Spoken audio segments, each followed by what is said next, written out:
வாழ்க வையகம், வாழ்க வையகம், வாழ்க வளமுடன். அருளாசன் அருள் தந்தை வேதாத்திரி மகரிஷி அவர்களும் இறைநிலையும் என்னுள் சூக்குமமாக எழுந்தருளி 19/7/2024 வெள்ளிக்கிழமை இன்றைய நாள்காட்டி வரிகளுக்கான கைவரிகளையும் அதற்கான விளக்கத்தையும் சிறப்பிக்க வேண்டுமாய் சங்கல்பம் மேற்கொள்கிறேன். அனைவரையும் பணிவோடு முதல்கண் வணங்கி ஆரம்பிக்கலாம் என்றிருக்கிறேன். அனைவருக்கும் இனிய காலை வணக்கம். வாழ்க வளமுடன். சாமிஜியினுடைய இன்றைய நாள்காட்டி வரிகள். மனம் என்றாலும் எண்ணம் என்றாலும் ஒன்றுதான் என்று சுவாமிஜி இந்த நாள்காட்டி வரிகள் கொடுத்திருக்காங்க. இதற்கான கவிதை வரிகள்.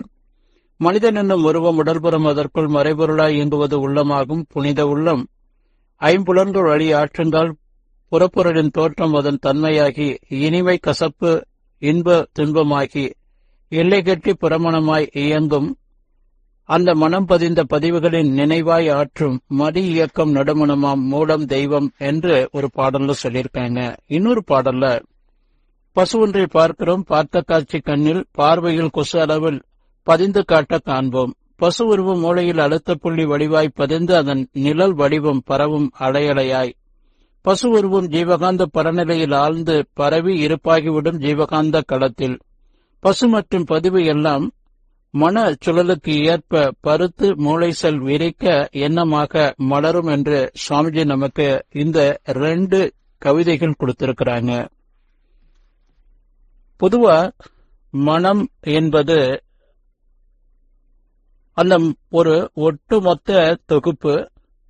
அதிலிருந்து அவ்வப்போது வரக்கூடிய ஒவ்வொரு உணர்வுகள் எண்ணமாக நாம உணர்ந்து அதை நாம செயல்படுத்திக் கொண்டே வாழ்ந்து கொண்டிருக்கிறோம். ஒரு பகவத்கீதை இருக்கு, பைபிள் இருக்கு, குர்ஆன் இருக்கு, ஆதிசங்கரர் அத்வைதம் இருக்கு, புத்தருடைய ஆராய்ச்சி நெறி இருக்கு, வேதாத்திரியம் இருக்குது. இப்படி எண்ணற்ற ஒரு தொகுப்பு இருக்கு. அந்த தொகுப்பிலிருந்து ஒவ்வொரு செய்திகளை ஒரே ஒன்றை மட்டும் எடுத்துக்கொண்டு நாம அதை சிந்தனையாக கொடுக்கிறோம். அப்ப அதுபோல நம்முடைய மனம் என்பது அடிமனம், நடுமனம், புறமனம் என்ற அந்த 3 அமைப்புல, புறமனம் என்பது புலன்கள் வழியாக நாம் வெளியிலிருந்து நாம உணர்ந்து அது நடுமனமான மூளையில என்ன பதிவுகளாகவும் நம்முடைய கருமையத்துல அடிமனமாகவும், அடிமனம், நடுமனம், புறமணம் என்ற அந்த 3 அமைப்புகள்ல இயங்கிக் கொண்டிருக்கிறது. சாமி சொல்லுவாங்க, ஆன்மாவின் செயல்களும் அனுபவங்களும் தான் மனம் எனப்படுகிறது. ஒட்டுமொத்த பதிவுகளுடைய அந்த தொகுப்பு தான் மனம். ஆன்மாவின் செயல்களும் அனுபவங்களும் தான் மனம் எனப்படுகிறது. மனதினுடைய இயக்க சிறப்பை குறித்து அதையே எண்ணம் என்றும் சொல்லுகிறோம். எண்ணுதல் கணித்தல் என்றாகி எண்ணம் தோன்றுகிறது என்று சுவாமிஜி நமக்கு உடப்பாங்க. ஆன்மா என்று சொல்லி சொன்னா கோடான கோடி உயிர் துகள்கள் சேர்ந்த கூட்டு இயக்க தொகுப்பு தான் இந்த பருவுடல். இந்த பருவுடல் எல்லாம் செல்களால் ஆக்கப்பட்டிருக்குது. அப்போ இந்த உதாரணத்துக்கு கண் மூலமாக ஒரு பசுவை பார்க்கிறோம். அந்த பசுவினுடைய உருவம், அதனுடைய நிறம் அத்தனையும் அப்படியே கண்கள்ல ஒரு கொசு அளவுல பதியுது. அப்ப கண்கள்ல உள்ள செல்கள்ல விரிவு சுருக்க பதிவாக பதியுது. நம்முடைய மூளையில என்ன பதிவாக பதிகிறது? நம் உடல்ல உள்ள ஜீவகாந்தத்துல பிரதிபலிப்பு பதிவாக பதிகிறது. உயிர் துகள்கள், ஜீவகாந்த உற்பத்திக்கு காரணம் நம்முடைய உயிர் துகள்கள். உயிர் துகள்கள்ல நுண்ணியக்க பதிவாக பதியுது. கருமையத்துல தரப்பதிவாக பதியுது. வான்காந்தத்துல சமுதாய பதிவாக இந்த 6 அடுக்குகள்ல பதியுது.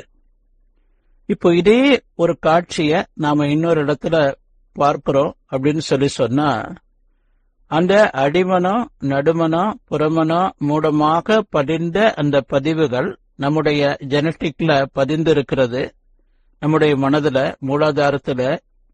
அப்ப அதே விரித்து காட்டி அதற்கு அந்த தற்போது பார்க்கக்கூடிய அந்த பசுவுக்கும் நம்முடைய ஏற்கனவே பதிந்துள்ள அதுக்கும் ஒப்பிட்டு பார்க்குது.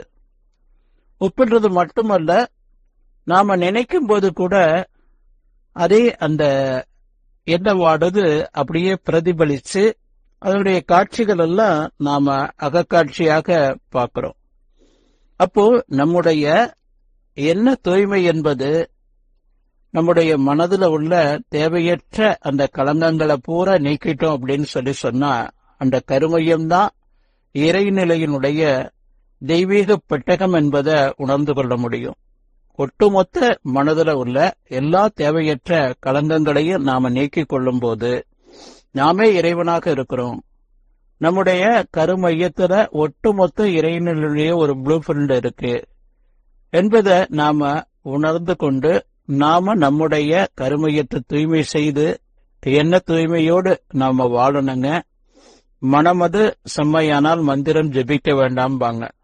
நம்ம இறைவன் பிளஸ் ஆணவம் கர்மம் மாயை மனிதனாக இந்த பூமியில பிறந்திருக்கிறோம். மனிதன் மைனஸ் ஆணவம் கர்மம் மாயை நாம் இறைவனாக மாறி நின்று வாழலாம் என்று சொல்லி வரிகள் என்ன சொல்லுது? மனம் என்றாலும் எண்ணம் என்றாலும் ஒன்றுதான் என்று சொல்லுது என்பதை புரிந்து கொண்டு வாழணுங்க. நன்றியோடு நிறைவு செய்து கொள்ற இன்றைய சிந்தனையை வாழ்க வளமுடன், வாழ்க வளமுடன், வாழ்க வளமுடன்.